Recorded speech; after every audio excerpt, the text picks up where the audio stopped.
반갑습니다. 구급공무원 법관원칙 강의를 담당하고 있는 정영주입니다. 자, 오늘 이제 그 국제사회학 법, 다시 말해 국제정책법 마지막인데, 자, 우리가 지난 시간에 냉전에 대해서 우리가 배웠어요. 냉전이 어떻게 이루어졌고, 그리고 냉전이 이루어져서 어떻게 충돌이 났는지 사례를 배웠습니다. 자, 그런데 1960년대를 들어가면서 냉전이 조금씩 약화가 되기 시작을 해요. 그 알 수 있는 부분이 어떤 부분이냐?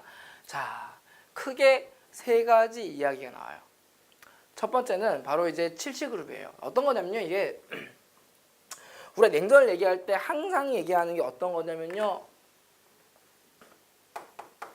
자유진영이니 공산진영이니 해가지고 자유진영 하게 되면 미국이고, 그 다음에 서유럽이 나와줘야 되고, 공산진영 하게 되면은 소련 나와줘야 되고, 그 다음에 동유럽 나와줘야 되고, 이런 얘기 했잖아요, 우리가. 그렇죠. 그래서 우리가 지난 시간까지 정리하게 되면은 요 미국의 서유럽을 보호하기 위해서 경제적으로 마샬 계획을 썼을 거고요. 군사적으로 나토를 했을 거고요. 소련 마찬가지로 동유럽을 이제 지원하기 위해서 경제적으로는 코메콘을, 그리고 군사적으로는 이제 바르샤베 조약기구를 했을 건데, 문제는 여기서 이제 60년대에 변화가 생겨요. 무슨 얘기냐? 좀 약간 좀 어떤 변화가 생기냐면은 60년 이 한 해가 어떤 해냐면요, 다른 말로 아프리카 해라고 합니다. 이때가 무슨 얘기냐? 요 해 때요, 이 아프리카에서 17개 국가가 모두 독립을 해요. 이때가요. 그럼 이제 아프리카에 있는 이 나라들도 마찬가지고, 플러스 이제 아시아권, 동남아시아나 이제 아시아권 국가에서도 이제부터 뭐 한국이나 일본이나 중국을 제외한 이제 동남아가 되겠죠. 또는 인도도 될 수 있고요. 자, 이런 나라들이 선택의 기로를 쓴 거예요. 우리는 자유주의를 할 것인가, 공산주의를 할 것인가. 그런데 요 국가들, 요런 국가들이 우리는 이것도 저것도 안 할 거야 라고 해서 한 게 제3세계라는 것을 선택을 합니다. 이게 무슨 얘기냐면요, 당시 아시아 국가들과 아프리카 국가들이 독립을 했지만 공통점이 뭐냐면요, 모두 이제 제국주의 국가들에게 지배받은 경험이 있어요. 영국이든 프랑스든. 근데 그들하고 같은 편을 먹을 수는 없어요, 사실은. 네, 그렇죠. 자기들의 어떤 경제적 논리를 위해서는 필요하겠는데, 그 얘기가 본격적으로 나오게 된 건 아직은 아니에요. 한 70년 넘어가야 됩니다. 그럼 이 당시 독립했을 때 우리는 이제 우리를 지배했던 영국, 프랑스 싫어, 뭐 이런 분위기거든요. 그렇다고 우리는 공산주의를 좋아하지도 않아, 이거예요. 공산주의가 워낙에 이제 좀 아프리카라든지 이런 아시아 국가들한테는 그렇게 좀 긍정적으로 와닿지는 않았어요. 물론 이제 요걸 제일 많이 활용한 나라가 이제 중국이긴 하지만은, 이제 중국은 그렇다 치더라도 이제 요 나라는 독립하면서 둘 다 싫은 거예요. 그래서 등장하게 된 게 이제 제3세계입니다. 뭐 덤으로 얘기하면요, 나중에 중국이 여기에 대해서 개입을 좀 해요. 나중에 중국이. 왜냐면 중국도 두 번째 얘기인데, 중국이 이제부터 아시아 내에서 변화를 시도합니다. 요 두 가지 얘기예요. 무슨 얘기냐면은, 당시 중국이 굉장히 아시아 내에서 공산주의의 중심이었거든요. 아시아에서는요. 왜냐면은 소련의 공산주의를 아시아로 받아들인 게 사실 중국이잖아요. 그러다 보니 1960년대 초만 하더라도 중국과 소련의 어떤 관계는 굉장히 돈독했어요. 기술 이전도 하고요. 그런데 이제 베트남전 이후에 닉슨 독트린이 나오면서, 이 닉슨이라는 대통령이, 미국 대통령이 우리 미국은 더 이상 아시아에 군사적 개입을 하지 않겠어라고 했는데, 여기서 이제 중국이 지지를 해요. 중국이 좀 당연하죠. 우리 아시아 건들지 마라, 이런 건데. 그러다 보니 미중 관계 좀 개선이 돼요. 이와 별개로 60년대 중반부터 중국과 소련 간의 어떤 군사적인 또는 영토적인 트러블이 터집니다. 갈등이 터져요. 즉 국경 분쟁이 생깁니다. 60년대 후반에. 그러면서 공산주의 어떤 그 권역이 유럽 공산권이랑 아시아 공산권 약간 좀 변화가 생기게 이렇게 균열이 됩니다. 그러면서 이전에 이미 중국이 미국과 약간 연계가 뒀잖아요. 지지선 하면서 관계 개선 좀 이루어지다 보니까 중국과 미국의 외교 관계가 굉장히 진전이 있는 거예요. 그걸 우리가 이제 뭐 다른 말로 70년대 벌었던 핑퐁 외교, 탁구 뭐 이런 외교를 하는데, 자, 이러면서 중국이 유엔 사회로 본격적으로 들어가야 돼요. 게다가 그냥 들어가는 게 아니라 안전보장 이사회 상임까지 올라가게 됩니다. 그러면서 미국의 어떤 지원 아래 이제 미중 수교가 벌어지게 되거든요. 자, 미중 수교가, 그러니까 중국과 수교한 다른 나라들은 마찬가지예요. 목적 자체가 자국의 이익이에요. 이때부터는요. 그러다 보니 미국이 중국과 수교를 함으로써 당시 미국은 저희 타이완, 대만 쪽이랑 연결이 되는데, 이게 단조가 됩니다. 이제 우리도 마찬가지예요. 우리도 이제 한 13, 14년 뒤에 우리가 이제 한중 수교하거든요. 그러면서 우리도 이제 대만을 단교하게 돼요. 이런 부분을 우리가 좀 아실 수 있을 겁니다. 자, 그러면 우리가 여기서 알 수 있는 부분이 뭐예요? 전체적으로. 첫 번째는 새로운 세력이 등장했어. 제3세계. 얘를 77그룹이라고 합니다. 두 번째는 요 두가 닉슨 독트린과 중소 분쟁을 통해서 공산권이 흔들리기 시작했어 라고 이해하시면 돼요. 아시겠죠? 이게 60년대에 벌어졌던 60년대 후반에 벌어졌던 70년대까지 이어지게 되는 또 냉전의 변화라고 보시면 돼요. 자, 그 다음 등장하게 된 게 이제 냉전 해체예요. 80년대에. 자, 80년대에 그 냉전의 어떤 변화는요, 소련이에요. 자, 무슨 얘기냐면은 당시 우리가 그 소련의 어떤 지도자를 보게 되면은 뭐 공산주의를 만든 게 이제 레닌이라는 사람이 만들었을 거고, 그 다음에 스탈린 나올 거고요. 그래서 우리가 요 두 사람 보게 되면 이때 전형적인 냉전이에요. 이 사람은 이제 세계대전 때 사람이고요. 이 사람이 이제 한 1930년대까지 갈 거고, 스탈린은 1950년대, 60년대를 주름 잡던 사람이에요. 그러니까 우리가 냉전이 굉장히 강화됐을 때는 그 중심에 소련에 이 사람이 있었던 거예요. 알겠죠? 그런데 이제 70년대로 가면서 이제 흐르시초프라는 사람이 등장하게 되는데 시험에 안 나옵니다. 여기까지 딱 보세요. 레닌, 스탈린, 흐르시초프까지는요, 전형적인 공산주의를 주도했던 사람들이에요. 그냥. 물론 흐르시초프 때 좀 변화가 생기긴 해요. 사실은요. 근데 이제 전형적인 공산주의 주도했는데 여기 때까지 70년대까지 왔을 때 공산권 국가의 가장 치명적인 안 좋은 점은요, 바로 경제가 안 되는 거예요. 그래서 흐르시초프 뒤에 등장하게 된 사람이 이제 미하일 고르바초프인데, 자, 요 사람이 등장을 하면서 이 사람이 커다란 두 가지를 세우게 돼요. 소련 사회에서 볼 수 없었던 바로 개혁, 페레스트로이카, 러시아로, 그리고 개방, 글라스노스트. 자, 이런 것들을 얘기하는데, 개혁 개방이란 말은요, 당시에 공산주의 사회에서는 있을 수도 없었고 들어본 적도 없던 말들이에요. 사실은요. 이걸 통해 가지고 쉽게 말하면 공산주의가 스스로 무너지는 겁니다. 알겠죠? 그래서 요건 굉장히 큰 거예요. 80년대. 그러면 이제 냉전이 무너지고 있다는 말이 이렇게 나오니 이게 왜 중요하냐면요. 고르바초프가 개혁 개방을 하면서 위성 국가들, 동유럽에 있는 수많은 공산주의 위성 국가들에게 지원을 이제부터 줄이는 거예요. 그러면서 소련이라는 거대한 하나의 연합체가 이제부터 붕괴가 되는 겁니다. 아시겠죠? 그래서 89년에 몰타 선언, 이거 중요합니다. 이거 나와요. 이걸 통해 가지고 냉전을 이제 종식을 시킵니다. 그래서 이때부터 독일의 베를린 장벽 붕괴가 되고 이걸 통해 독일이 통일이 되겠죠? 네, 자 이렇게 이해하시면 되겠습니다. 자, 냉전 해체했어요. 그럼 독일이 통일돼서 끝내는 게 아니라 소련도 해체가 되고요. 그리고 한국이 우리나라 입장에서는 91년에 북한하고 유엔은 동시 가입을 할 수 있었던 겁니다. 이거 되게 중요합니다. 왜 중요하냐면요. 그 전에는 우리나라는 동시 가입을 하려고 굉장히 노력을 많이 했어요. 단독으로라도. 그런데 상임위상회에서 항상 반대했던 게 누구냐면 소련이랑 중국이었어요. 공산국가니까요. 그러다가 91년 들어서 그 전에 우리가 이제 소련이랑 그렇죠? 국교를 맺겠죠. 그리고 92년에 한중 수교를 해요. 그러면서 이제 공산권 국가와의 관계가 진전이 되겠죠. 우리나라 같은 경우 의회에서 이제 북방위기라고 하는데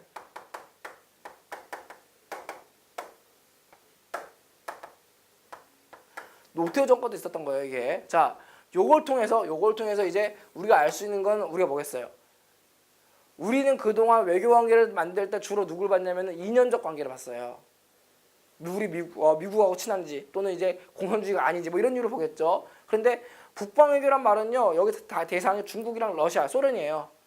우리랑 전혀 관계가 없었던 나라들이란 말이에요. 그래서 요걸로 알 수 있는 게 뭐냐면 요걸 통해서 냉전 시대가 끝났다라고 우리가 알 수 있는 건 탈냉전의 시대가 된 거죠. 아시겠죠? 반면에 아쉬운 건요, 이제 한중 수교를 통해서요, 우리 또한 대만과 단교를 해요. 네, 뭐 그렇게 보시면 됩니다. 그래서 이거 되게 좀 특이한 케이스인데요. 제가 학교 다닐 때 그 교수님들을 몇몇 보게 되면 특히 중어중문학교 교수님들을 딱 보잖아요. 그럼 되게 재밌는 게 나이가 젊은 교수님들은 중국에서 유학하신 분들이 많아요. 근데 나이가 많은 교수님들은요, 대만 유학하신 분들이 많았거든요. 그럼 이분들이 대만에서 뛰어나서 간 게 아니라 그 당시에는 중국 유학을 갈 수도 없었던 거죠. 즉 7, 80년대 유학을 다녀오신 분들은 중국을 못 가고 대만으로 갔거든요. 이것도 또한 냉정과 연결된 겁니다. 아시겠죠? 자, 오늘날 볼까요? 자, 오늘날 국제관계는요. 딱 기본적으로 딱 네 가지만 기억하시면 됩니다. 첫 번째는요. 공산주의냐 자유주의 국가냐 그거 안 중요해요. 이제 뭐가 중요한 거예요? 우리나라에게 도움이 되는가? 경제적 실리가 중요합니다. 이걸 알 수 있는 게 WTO가 출범했죠. 자, 이건 또 이제 아까 또 바르샤바 조약규 때 오해할 수 있으니까요. 예, 이건 세계 무역기구죠. 자, 두 번째는요. 분쟁은 여전히 살아 있어요. 어쩔 수 없어요. 하지만 전 세계적인 트러블이 아니라 국가 간의 어떤 이런 실리 싸움, 자국의 이익을 추구하는 과정에서 벌어지는 국적 분쟁이 발생이 됩니다. 특정 지역에서요.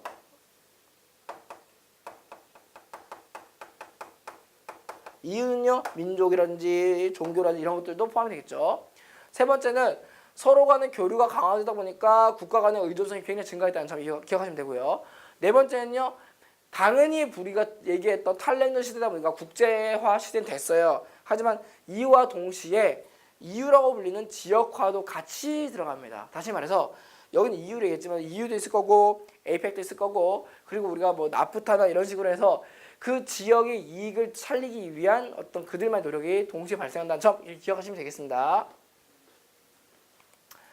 자, 그럼 이제 국제사회를 우리가 시대별로 얘기를 했는데 그럼 우리가 오늘날 국제사회가 갖고 있는 문제가 어떤 건 좀 볼게요. 자, 첫 번째 환경, 국제적 분쟁, 그리고 남북 문제. 이 남북 문제가 이제 우리가 알고 있는 한국의 남북 문제가 아니에요. 그리고 인권 문제인데, 자, 환경 문제는 기본적으로 이제 어느 한 국가가 환경에 대해서 해결할 수가 없는 수준이 된 거예요.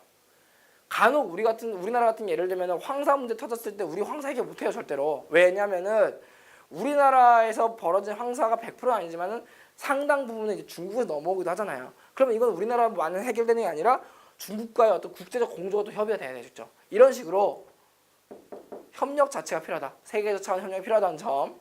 그리고 특히 주변 국가 간 협력이 굉장히 중요합니다. 우리나라 이게 좀 쉽지가 않죠. 자, 두 번째는요. 국제적 분쟁이 증가했어요. 주로 이제 인종과 민족과 종교 간의 충돌이 심한 나라일수록 이러한 분쟁이 좀 많은 편인데 이 분쟁은요 당사자 간의 양보 타협이 절대적입니다. 이거는요 다른 뭐 유엔이 낀다고 해가지고 도움 되겠죠. 중재가 필요하니까요. 유엔으로 100% 해결되는 게 아니에요 사실은요. 이거는 해결된다고 하더라도 간단히 봉합을 하면 또 터지거든요. 그렇기 때문에 국제적인 중재는 필요하지만은 가장 중요한 거는 바로 분쟁 당사자 간의 양보와 타협이 가장 절대적이라는 점 기억하시면 되고요. 세 번째는요 남북 문제인데 우리가 지구를 봤을 때 자 여기가 이제 북반구죠.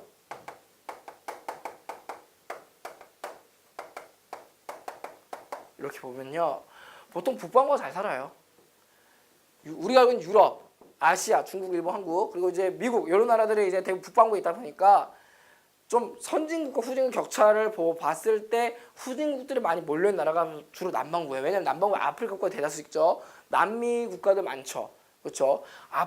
남반구에서 그나마 눈에 띄게 잘 사는 나라는요. 제가 알기로는 저기 몇 개 없어요. 예. 디귿되면 싱가포르라든지 호주 이 정도만 보시면 됩니다. 없어요 그만큼. 자, 그래서 요 남북 문제를 얘기하고자 한 바의 기조는요. 간단합니다. 선진국과 후진국 간의 격차를 어떻게 해결할 것인가 요런 문제예요. 그래서 아무래도 선진국의 원조랑 지원이 좀 필요하겠죠. 그렇죠. 자, 그리고 네 번째 인권 문제예요. 인권 문제는요, 뭐 어느 나라든지 뭐 매번 나오는데 이거는 기본 개념이요. 어떻게 보면요, 국가 간의 인권의 개념과 정도와 범위가 달라요. 그렇기 때문에 인권에 대해서는요, 같은 일을 하고 있는데도 불구하고 어떤 나라 사람은 행복한데 어떤 나라는 불행한 거거든요. 그러다 보니 인권에 대한 문제가 이제 전 세계적으로 공조가 필요하고 협의가 필요하다는 얘기가 나온 겁니다. 대표적인 이슬람이에요. 이슬람에서는 보통 이제 여성의 어떤 인권이 굉장히 취약하잖아요. 그렇죠. 우리나라 같은 경우도 그렇지도 않아요. 우리나라도 여성 인권이 취약하다고 말하기는 어려워요, 사실은요. 예. 뭐 어떤 부분에서 좀 취약할 수도 있겠지만요. 일단은 법이나 제도라는 측면을 봤을 때 우리나라의 어떤 여성적인 어떤 지위나 이런 것들은 절대 안 취약하거든요. 근데 이슬람 같은 경우는 일단 여성들이 이렇게 가리잖아요. 이것만으로도 굉장히 좀 딱 신호를 준 셈이죠, 이게. 두 번째는 이런 제약들이 관습과 영매이다 보니까 이거를 법을 뒤진다고 해결이 안 돼요. 그래서 대표적으로 이슬람 같은 경우는 명예살인이라는 이런 것들이 존재합니다. 사실은요. 그래서 이거를 해결할 때는 유엔이 나서 해결하는 게 아니라 좀 인도적 차원의 협력과 갈등의 해결이 좀 반드시 필요하다는 점 이렇게 좀 이해하셔야 될 겁니다. 자, 다음요. 자, 그래요. 국제사회에서요. 그럼 이렇게 해서 갈등과 협력이 벌어지는데 이 행위의 주체가 누군지 알 필요성이 있어요. 첫 번째는 국가죠. 그리고 국가 내부에서도 행위가 있고요. 국가를 초월한 행위가 있고요. 개인이 있습니다. 자, 그럼 국가는 기본적으로 국제사회의 가장 기본적인 구성 요소이면서 국제사회의 구성원이에요. 사실은요. 그러다 보니 법적으로는요. 모든 국가는 평등해요. 실제로 유엔 총회 할 때 의결 내잖아요. 그러면 한 국가당 한 표예요. 미국으로 3표 주는 거 아닙니다. 하지만 실질적인 교류나 협력 관계에서 보게 되면 국력의 차이 분명히 있어요. 아무래도 현실적이겠죠. 그렇죠? 자, 국가 내부적 행위제 보게 되면요. 국가 내부에서 행위를 할 수 있는 거예요. 대표적인 게 우리가 흔히 알고 있는 정부기관, 민간기관 뭐 이런 거겠죠. 그죠? 예, 이렇게 보시면 되고 뭐 좀 더 자잘하게 얘기하면은 뭐 지방에 있는 지자체 그리고 이제 뭐 시민단체 이런 것들도 여기 해당이 될 수 있습니다. 그리고 세 번째는 초국가적 행위 주체예요. 즉 국가를 초월하는 개념이죠. 그럼 이 구구는요. 대표적으로 이제 정부가 선출하는 국제기구가 있을 거고요. 그리고 다국적 기업이 있을 거고요. 다국적 기업들 그죠? 그리고 세 번째는 국가를 끼지 않는데 비정부 간 국제기구가 있겠죠. NGO 이런 것들이겠죠. 네, 이런 것들도 해당이 되겠습니다. 뭐 그린피스 마찬가지고요. 자, 그리고 개인으로 보게 되면요. 국제적으로 영향력 끼치는 개인이에요. 우리 흔히 말하는 대통령급이죠, 보통. 예, 외교 담당이거나 그렇죠. 아니면은 유엔 사무총장, 뭐 반기문 아저씨처럼요. 그렇죠? 자, 이렇게 해서 국제사회 행위 주체가 있다는 점 기억하시면 되고요. 자, 레짐이란 말입니다. 레짐이요. 자, 레짐은요, 쉽게 얘기하면요, 그 국제적으로 명시된 어떤 법적 제도는 아니에요, 사실은요. 이건 어떤 거냐면요. 그 과거 국제사회에서 그들끼리 어떤 명시적이라든지 또는 알려졌다든지 또는 알려지지 않은 그들만의 그냥 관습처럼 된 규칙을 레짐이라고 합니다. 그래서 이 국제 레짐은요. 그들만의 묵시적으로 따른 규칙을 의미하는데 여기에는 관습이라는 개념이 포함될 수 있다는 점 기억하시면 되고요. 대표적으로 보게 되면은 우리가 보통 무역을 할 때요. WTO가 있어요. 그죠? WTO의 기본 바탕은 자유무역이에요. 그런데 WTO가 나오기 전에도요. 자유무역 해제해야 되지 않겠어? 라고 국가들끼리 명시적으로 얘기를 다 했단 말이에요. 이게 레짐이에요. 아시겠죠? 그거를 알 수 있는 기본적인 게 뭐냐면 바로 가트예요. 이게 뭐냐면은 WTO가 나오기 전에 관세 무역에 대한 합의라는 뜻입니다. 이게. 아시겠죠? 네, 요렇게 보시면 될 거고요. 자, 유엔 얘기할까요? 자, 유엔은 따로 문제 나와요. 예, 굉장히 뭐 빡빡하게 나오는 건 아닌데 여기서는 할 건 많이 없고 눈여겨볼 건 딱 집어드릴게요. 그냥. 자, 우선 목적을 아시면 되고 넘어가시면 됩니다. 이거 읽으시면 돼요. 총회랑 안전보장 예산 좀 구분 좀 하셔야 됩니다. 그 내용은 되게 간단해요. 총회는 그냥 쉽게 말하면요. 모두 회원국이고 그다음에 의결기관이에요. 의결. 형식적 의견입니다. 의결. 그래서 총회 자체가 힘이 굉장히 세다 말하기 어려워요. 왜 그러냐면은 총회에서는 일종의 정당성을 유지하기 위한 장치예요. 전축국가가 기입이 되니까. 하지만은 여기 우리가 흔히 말하는 요게 들어가거든요. 힘의 논리라는 개념이 들어가게 되면 총회보다는요. 힘적으로는 안전보장 이상, 즉 안보가 더 강합니다. 아시겠죠? 그래서 일단 총회는 아셔야 될 게 모두 회원국이 들어갔다는 점 하나, 그리고 한 국가당 한 표라는 점 하나. 그래서 의결할 때는 3분의 2 과반수가 넘어야 된다 하나. 이렇게 좀 이제 이해하시면 되고요. 그리고 뭐 추가로 얘기하면은 여기서 안전보장 이사회를 뽑는데 비상임 이사국을 선출합니다. 자, 왜 그러냐면요. 상임 이사국은 절대 안 바뀌어요. 그거 우리가 밑에 따로 얘기합니다. 안전보장 이사회라고 상임 이사국이 이제 영국, 프랑스, 뭐 러시아, 중국, 미국 이렇게 있는데 여기랑 플러스 10개의 비상임 이사국이 있어요. 그래서 이 국가들 15개의 국가 대표들이 주도를 하는데 실질적으로는 10개의 비상임 이사국들은요. 여기는요. 2년에 한 번씩 바뀌어요. 교체를 할 수 있단 말이에요. 근데 얘들은 절대 안 바뀐다는 얘기예요. 국가가 망하지 않는 이상. 아시겠죠? 자, 그래서 실질적인 의사기관이에요. 여기는요. 의사결정기관 실질. 그래서 총회는 좀 정당성과 형식성을 따른다면은 실질적인 힘은 이제 안전보장 이사회를 가지고 있다라고 생각하시면 됩니다. 자, 그리고 이제 우리가 보통 유엔을 얘기할 때 경제라든지 군사적 개입에 대해서 우리가 가능하다 얘기하잖아요. 그 가입 권한에 대해서 사인을 내릴 수 있는 장치 사실은 여기겠죠. 그렇죠. 그리고 특이사항은요. 보통 여기서는 과반수라는 개념이 중요한데요. 안전보장 이사회에서는 표면적으로는 상임이사회 5개랑 상임이사국가 5개랑 비상임 10개 국가 중에서 9국가 이상의 찬성이 됐을 때는 넘어가요. 이게 가결이거든요. 하지만 반대 중에서 상임이사국의 반대가 있을 경우에는요. 부결됩니다. 아시겠죠? 자, 여기서 알 수 있는 게 뭐라고요? 요게 바로 이제 힘의 논리라는 점 이렇게 이해하시면 되겠죠. 자, 그다음에 국제사법재판소를 볼까요? 자, 일단은 국제사법재판소는요, 이제 국제법을 바탕으로 해서 국제 분쟁의 어떤 법적인 해결을 원하는 목적으로 이제 이루어진 기구입니다. 그래서 여기서는요, 뭐 재판관 15명이고 뭐 국적 다르고요. 무려 이제 뭐 9년간의 임기가 있고요. 연임도 있는데 권한과 한계를 좀 볼 필요성이 있어요. 이 권한 좀 중요한데. 자, 우선은 이 국제사법재판소는요. 분쟁 당사자들끼리 합의해서 법적으로 갈 때만 관할권 행사합니다. 다시 말하면요. A 국가, B 국가가 트러블이 났는데 A 국가가 야 이거 법적으로 따지자. 국제사법재판소 가자 했을 때 B가 콜 가자 해야 이루어집니다. 이 얘기는 반대로 얘기하면요. 한쪽 국가가 국제사법재판소로 가자고 했는데 다른 국가가 안 간다. 우리는 필요 없다라고 하게 되면요. 이거는 관할할 수가 없어요. 아시겠죠? 그래서 게다가 두 국가가 들어와서 판결을 내렸는데 한 국가가 여기에 대해서 불복할 수 있어요. 우리는 이거 인정 못해 하게 되면요. 여기에 대해서 강제적 집행이 안 돼요. 제재 방법이 없어요. 그래서 국제사법재판소가 생각보다 권한 측면에서는 힘이 굉장히 좀 강하지는 않다는 점 이렇게 이해하시면 되겠죠. 그리고 이제 유엔이 가진 한계점 보게 되면요. 일단은 우리가 봤을 때 국가의 어떤 국제사회의 특징을 우리가 이상주의하고 현실주의를 봤을 때요. 유엔은 지향하는 점이 이상주의긴 해요. 사실은요. 하지만 현실적으로는 현실주의예요. 무슨 얘기냐? 바로 안보리 상임이사국들의 거부권 때문에 이걸로 알 수 있는 게 힘의 논리네. 힘 세면은 마음대로 할 수 있구나. 그렇기 때문에 현실주의를 알 수 있거든요. 국력 차이니까요. 두 번째는요. 적자예요. 적자. 무슨 얘기냐면은 유엔이기 때문에 여러 국가가 함께해서 돈을 분담금 회비내고 이제 국제사 일을 처리해야 되는데 문제가 뭐냐면은 상당수 국가들 자기 나라 어렵다는 이유로 분담금을 체납을 해요. 그렇죠? 근데 문제는 이 체납을 했는데 무슨 일이 터지면 유엔 도움을 또 얻으려고 하죠. 그게 문제라는 거예요. 그러니까 아무래도 이 국가의 어떤 국력에 따라서 분담금이 좀 다르긴 하지만은 미국이 제일 많이 내거든요.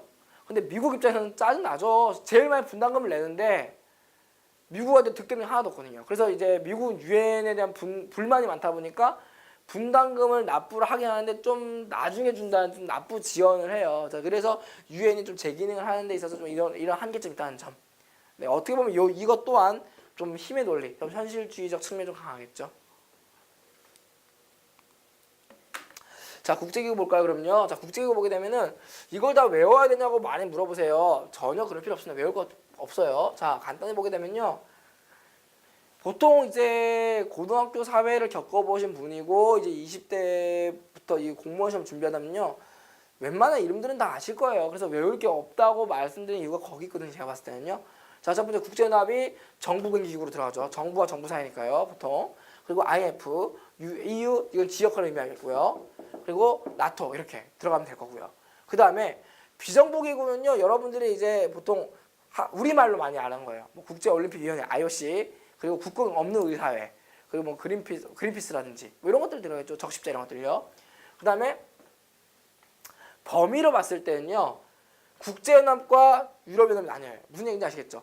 세계적인 범위를 가지고 있느냐 아니면 그 지역을 위해서 있느냐 그 차이입니다. 알겠죠? 그래서 세계적 기구로는 국제연합, 뭐 WHO, IOC 이렇게 얘기했고 그 지역만 대상으로 한다면요. EU라든지 그 다음에 나토, 그 다음에 아세안과 같은 그 지역을 관할하는 단체들, 기구가 나오겠죠. 물론 여기 외에도 다양한 기구들이 있어요. 그리고 목적을 보게 되면요. 일반적으로 말은요. 그 포괄적. 많은 부분들을 모두 함축하고 있는 거죠. 국제연합, 뭐 EU, 그다음 동남아시아. 쉽게 말하면은 국제연합은 전 세계 모든 어떤 국가의 어떤 유지라든지 분쟁을 막기 위한 그리고 이제 전체적 포괄적인 목적이잖아요. 유럽연합 마찬가지예요. 원래 유럽연합이라는 게 원래 이 옛날 이름이 EC였거든요. EU가 아니라 EC가 이제 유럽 경제 공동체였는데 경제, 정치, 사회까지 모두 통합한 게 이제 유럽연합이에요. EU가 되겠죠. 그리고 이제 특별기구, 특별한 목적에서 만든 기구는 대표적으로 이제 이런 식으로 군사기구, 그리고 이제 문화기구, 보건기구 이런 식으로 나뉘어져 있습니다. 아시겠죠? 자, 국제법이요. 자, 우리가 아까 국제법 잠시 얘기했는데 다 외울 필요 없습니다. 특징만 아시면 돼요. 간단하게. 우선은 국제법에는 크게 우리가 조약이라는 개념을 봤을 때는요. 그 조약은 좀 명시적이에요. 국가와 국가 사이에 또는 국제기구와 국가 사이에 또는 국제기구와 국가 사이 기구 사이에 이제 법적 구속력을 가진 약속이잖아요. 그러니까 명시적일 수밖에 없죠. 문서고요. 아무래도 이제 국가와 국가 간이다 보니까 당연히 당사 국가에 대한 얘기가 나오겠죠. 반면에 관습법, 국제관습법인데 관습이 법으로 바뀐 거예요. 이거는요 묵시적이에요. 과거에부터 관행처럼 해왔던 거니까 이거를 법으로 바꾼 거잖아요. 그러니까 이거는 국제사회의 어떤 반복적인 행위에 대해서 관행에 대해서 법적 효력을 가지는 건데 이건 당연히 문서가 필요 없겠죠. 네, 문서가 없습니다. 그리고 여기에 해당되는 모든 구성원들이 해당이 되는 거예요. 당사자가 아니라는 얘기예요. 알겠죠? 그리고 법의 일반 원칙은요 똑같습니다. 일반적으로 묵시적으로 이제 적용이 되고요. 이게 국제 분쟁이 발생할 때는요 어떤 발생에 대한 판단 근거가 되기도 합니다. 아시겠죠? 자, 그럼 국내법과 국제법 비교하는데 요건 좀 알아두셔야 돼요.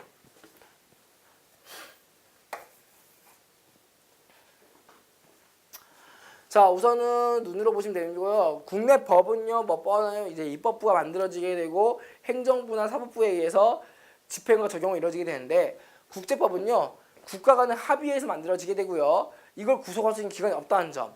그리고 국제사법재판소에서 진행한다는 점 정도 아시면 됩니다. 그리고 이제 대상은 이제 국내법은 국민을 대상으로 만드는데 국제법은요, 국제 안에서 행위된 주체, 국가가 될 수도 있고 기구도 될 수 있어요, 이건요. 알겠죠? 또는 개인 될 수도 있고요. 그리고 구속력이 굉장히 강해요. 우리나라 법은요. 원래 그래요. 하지만 국제법은 좀 미약해요. 판결에 불복한다 하더라도 제재할 수 없으니까요. 자, 그래서 기본적인 효력은 동일하긴 한데요. 효력은 동일하긴 한데 일단은 힘으로 보게 되면 적용되는 범위가 다르다는 점. 대상이 다르고요. 그리고 특이점은요. 국내법과 자 보세요.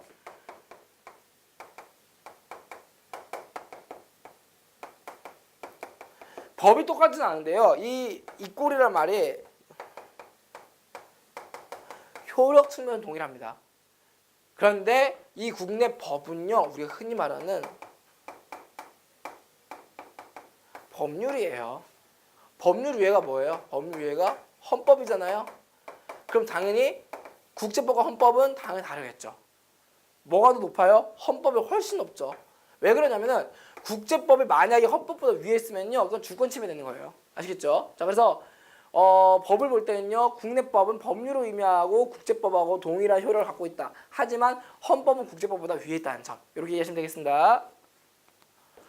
자, 우리나라 국제 문제요. 네, 뭐 여러분들이 초등학교, 중학교 때부터 매번 배웠던 것들이에요. 쉽습니다. 통일 문제, 환경 문제, 경제 문제. 네, 읽어보시면 될 거고요. 그리고 이제 여기서는 눈여겨볼 수 있는 게 전반적으로 통일 문제 보게 되면 우리나라 문제만으로 보기는 어려워요. 이제는요. 이제 아무래도 뭐 러시아라든지 미국이라든지 일본도 모두 개입이 됐다 보니까 주변 국가의 협력이라는 개념은 굉장히 중요하다는 점 기억하시면 되고요. 경제 무역 같은 경우는 경제 문제는 우리가 봐야 될 게요. 뭐 뻔한 얘기인데 양상을 좀 보세요. 자유무역을 좀 기반으로 한다는 점, 선진국 후진국 문제가 있다는 점, 그렇죠. 그리고 블록화, 이게 우리 흔히 말하는 세계화 속의 지역화죠, 이게. 그렇죠.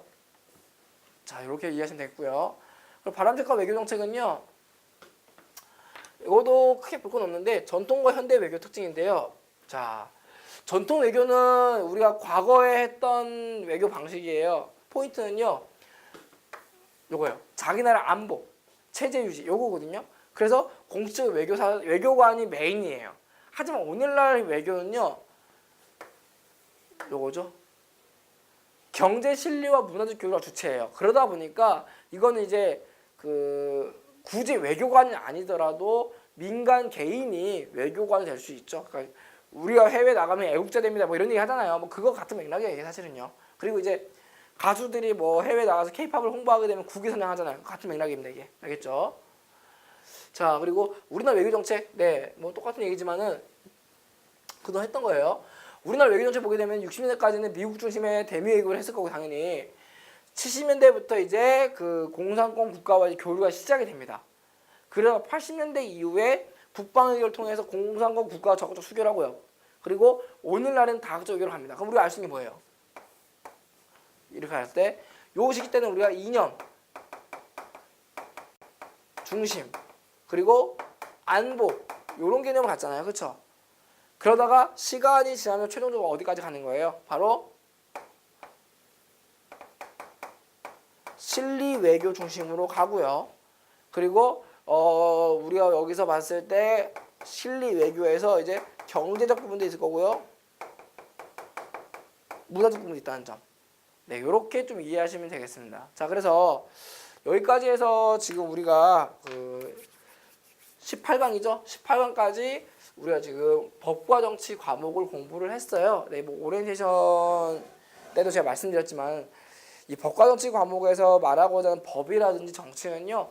고등학교 과정을 기반으로 만들어진 겁니다. 그래서 배우시면서 중간중간에 좀 와닿지 않는 부분도 분명히 있었을 거예요. 이제 자기 취향이랑 있으니까요. 하지만 이 과목들 자체 난이도가 높지 않다는 점은 반대로 얘기하면은 수험생 여러분들께서 공부하실 때 좀 더 개념에 관심을 많이 가져주시고요. 그것을 반복 숙달하셔가지고 이게 되었다 싶을 때 이제 문제풀이를 지속적으로 하면서 본인의 실력을 만들어 주신다면은 여러분들 공무원 시험을 준비하고 또 합격하는 데 있어서 작은아마 도움이 되지 않을까 싶습니다. 자, 그래서 그간 이제 18강까지 강의를 모두 이제 마치도록 하겠습니다. 자, 모두 수고하셨습니다.